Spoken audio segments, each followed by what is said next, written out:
Hey there! We are going to show you a really cool seasonal product called garlic scapes.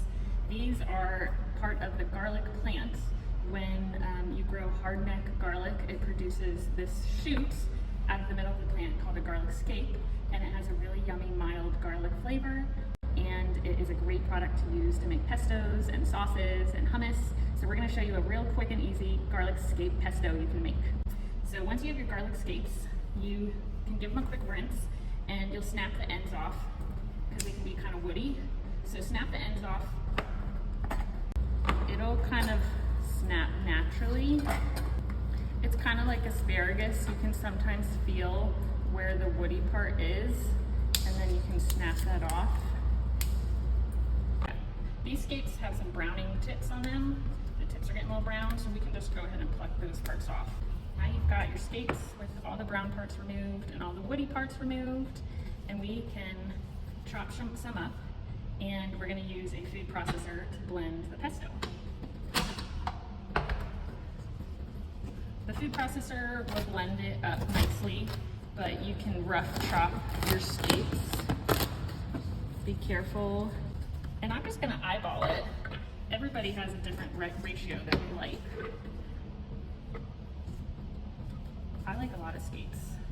Now this pesto doesn't have any herbs in it, the way I'm making it, because I just don't have any herbs.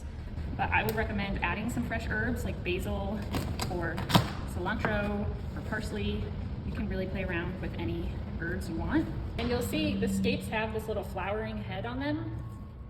That's the garlic plant trying to go to flower, and so we pick the scape to tell it, no, don't go to flower, we want the garlic bulb. But this is totally edible, and it has a really nice garlic flavor, and it's not quite as strong as a full head of garlic.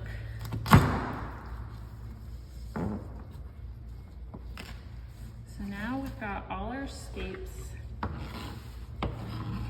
into the food processor, just above the blade, and we're gonna juice some citrus to add to it. So the citrus will provide a nice acidic balance to the olive oil that we're gonna use.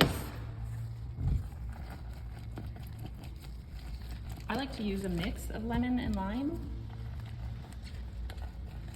So that'll give you about a quarter cup of juice, and we can just pour that right into the food processor. And I like to use a ratio of about 1 to 2 for acids to oils. So 1 part lemon or lime juice to 2 parts olive oil, but I have a feeling I'll end up adding more olive oil. So I'm gonna eyeball it, but you could pull out a half measuring spoon and do about a half cup to start. Then I'm just gonna add some salt. I'm eyeballing it, but I would start with about a teaspoon or a teaspoon and a half. And we're also gonna add some almonds. So there you've got all your ingredients. We're gonna blend it up.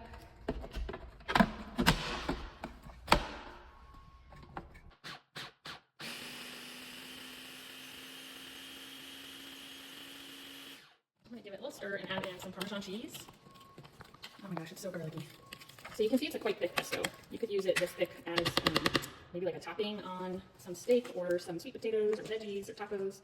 I'm just gonna eyeball some cheese. This will help balance out some of the strong garlic flavor.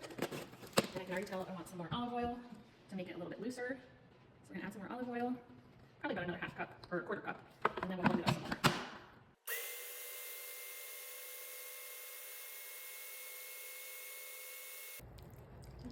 So here you have just a nice chunky garlic scape pesto, and you could make it more liquidy if you wanted to. This is something you could thin it out with more olive oil and lemon juice and make a salad dressing, or you could just use this as a topping on some roasted veggies. You could use it as a base for pizza or tacos, or you could marinate some meat with it.